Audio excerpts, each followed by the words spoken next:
చౌదరి బాబు గారు special word సిల్వను గురించి వారు మాట్లాడతారు.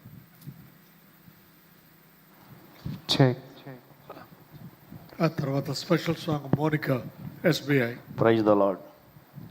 ప్రార్థన చేసుకుందాం. ప్రేమ కలిగిన మా తండ్రి, దయగలిగిన యేసయ్యా, నీకు వందనాలు, స్తోత్రాలు. మీరు మమ్మలను ప్రేమిస్తున్న విధానమును బట్టి నీకు ప్రత్యేకమైన వందనాలు నాయనా. ఈ గుడ్ ఫ్రైడే రోజున నీ నామాన్ని, నీ నామమును బట్టి నీ వాక్యాన్ని ధ్యానం చేయటానికి నీ సన్నిధిలో మమ్మల్ని నిలబెట్టినందుకు వందనాలు, స్తోత్రాలు. పరిశుద్ధాత్మ తండ్రి, మీరు మాతో ఉండి మీరు మాట్లాడండి, నన్ను మరుగుపరచండి, మీరు మహిమ పొందండి. యేసయ్య పరిశుద్ధ నామమున ప్రార్థించి పొందుకొనుచున్నాం తండ్రి, ఆమేన్. అందరికీ కూడా ప్రభు అయిన యేసుక్రీస్తు నామములో ప్రత్యేకమైన వందనాలు. దేవుని సేవకులకి ప్రత్యేకమైన వందనాలు తెలియజేస్తున్నాను. సిలువ, the cross, the most important item in the crucifixion. Yesu ప్రభువును ఈ భూమి మీదకి రావటానికి, లేకుంటే దేవుని యొక్క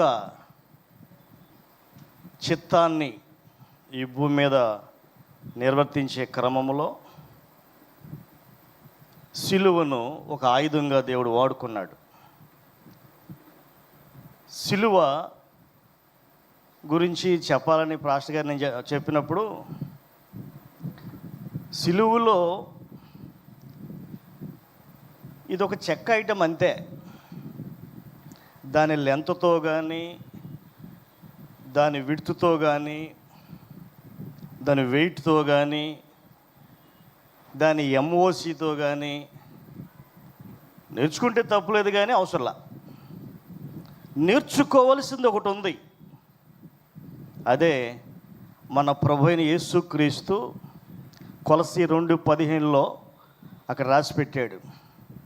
అందరూ నాతో చెప్పండి, యేసయ్య సిలువ ద్వారా సాతాను సామ్రాజ్యాన్ని, అధికారాన్ని, ఆయుధాలను నాశనము చేసి మాకు జయమిచ్చాడు. స్తోత్రం కలుగును గాక, హల్లెలూయా. దీన్ని మనం పట్టుకోవాలి. ఇంకోటి ఏంటంటే, గుడ్ ఫ్రైడే అనగానే మనకున్న ఫీలింగ్ ఏడవాలి, పాత బట్టలు కట్టుకోవాలి, ఉసూరుమంట కూర్చోవాలి. నో, అన్నిటికంటే కూడా అత్యంత సంతోషభరితమైన రోజు ఏమైనా ఉందంటే ఇదే. ఏంటది? పేరులోనే ఉంది. గుడ్డును పక్కన పెట్టి ఉసూరుమంట కూర్చుంటాం. నేను కావాలనే కొత్త షర్ట్ వేసుకొచ్చేవాళ్ళ. చప్పట్లు కొట్టండి. మీరు కూడా ఏమైనా వేసుకొచ్చారా? ఈ రెలంలోనికి మనం వెళ్ళాలని దేవుడు కోరుకుంటున్నాడు. టైంపాస్ పనులతో కాలక్షేపం చేయొద్దు. యేసయ్య నన్ను ప్రేమిస్తున్నాడు అనే మాట మనం గ్రహించి, యేసయ్య సిలువను ఉపయోగించి సాతాను సామ్రాజ్యాన్ని బద్దలు కొట్టాడు, దాని అధికారాన్ని తీసివేశాడు. కనుక సాతానుకు కానీ, ధర్మశాస్త్రానికి కానీ నన్ను నిందించే హక్కు, అధికారము లేదు అని గ్రహించవలసిన రోజు ఈరోజు. స్తోత్రం కలుగును గాక, హల్లెలూయా. కాబట్టి సిలువ కావాలి, సిలువను పూజించం. సిలువను వాడుకున్నాడు ప్రభు దేవుని చిత్తాన్ని నిర్వర్తించే క్రమంలో. దేవుని యొక్క ముఖ్య ఉద్దేశాన్ని 3 భాగాలుగా చెప్పొచ్చు. టైంను బట్టి నేను చాలా ఫాస్ట్గా చెప్తున్నా. దేవుని యొక్క ముఖ్య ఉద్దేశము మత్తయి సువార్త 20:28 ఉంటుంది. మనుష్య కుమారుడు పరిచర్య చేయించుకుంటకు రాలేదు, కానీ పరిచర్య చేయుటకును అనేకుల కొరకు విమోచన క్రయధనముగా తన ప్రాణమును పెట్టుటకు ఆయన వచ్చాడు. క్రయధనము చెల్లించుటకు ఆయన వచ్చాడు. మన కొరకు క్రయధనము చెల్లించాడు. చెల్లించిన తర్వాత మనల్ని అలా వదిలేలా దిక్కుమల్లలాగా. క్రయధనము చెల్లించిన తర్వాత మనం ఎవరు ఇప్పుడు? సిస్టర్లు చెప్పండి. We are his kingdom and we are his priests. ఆయన మనల్ని తన రక్తంతో కొనుక్కుని వదిలేలా, దేవుని కొరకు ఒక రాజ్యముగాను, దేవుని కొరకు యాజకులుగాను ఒక అధికారాన్ని మన చేతిలో పెట్టి వెళ్ళాడు. స్తోత్రం చెప్పండి, హల్లెలూయా. విజయ్ కుమార్ గారు ఎప్పుడు కూడా మార్కు 16-17 గురించి చెప్తారు. అది అందరూ చేయలేరు, చదువుటాకే పనికి వస్తుంది మీకు.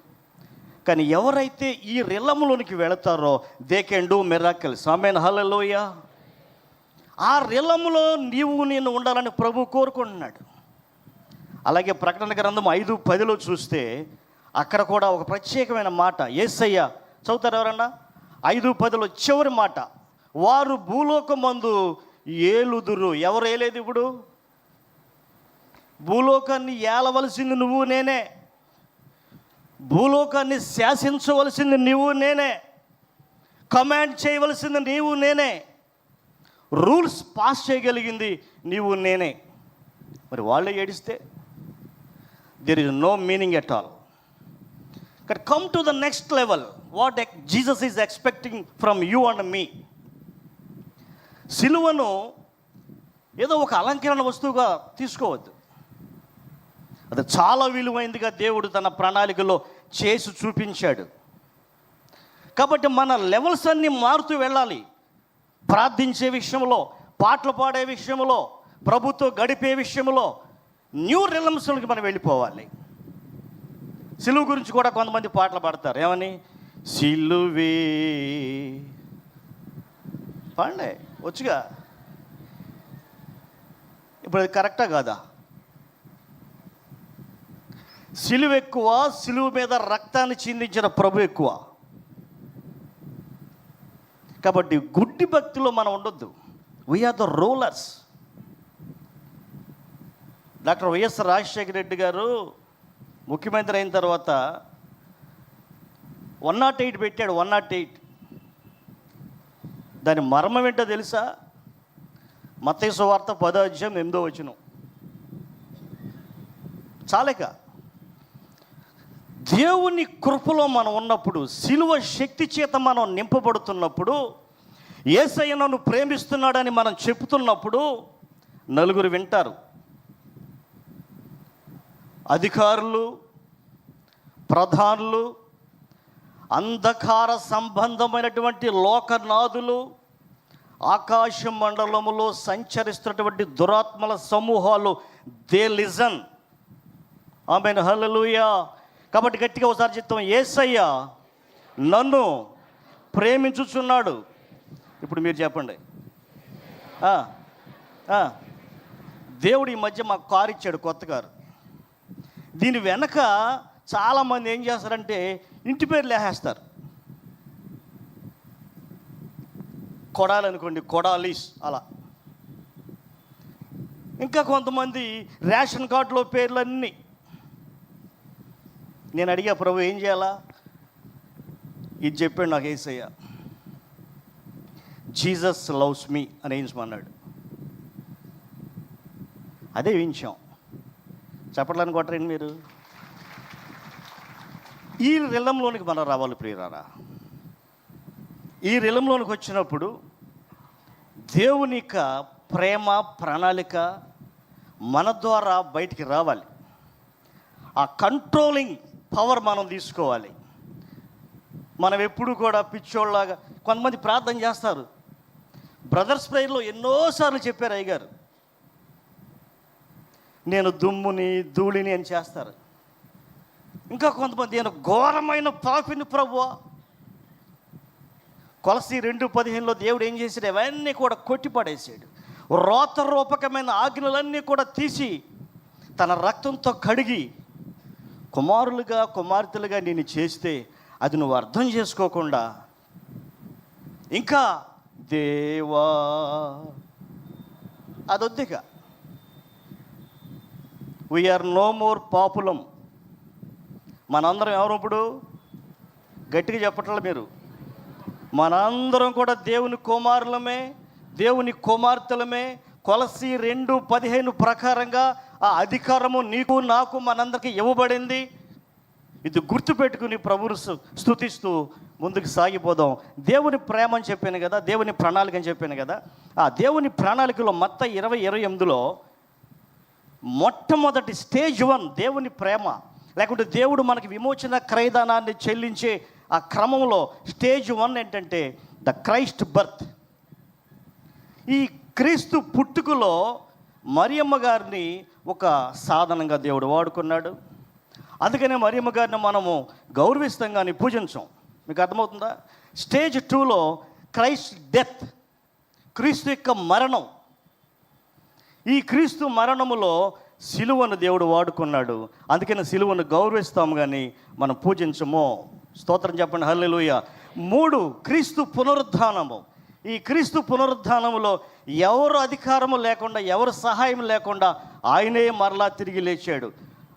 యోహాను సువార్త 10:18లో ఆయనకు అధికారం ఇవ్వబడింది. ఆయన తన ప్రాణమును పెట్టుటకును తిరిగి తీసుకొనుటకును తండ్రి అయిన దేవుని వలన ఈ ఆజ్ఞ పొందుకున్నాడు. కాబట్టి ఆయన తన ఇష్టపూర్వకంగా తన ప్రాణాన్ని పెట్టాడు.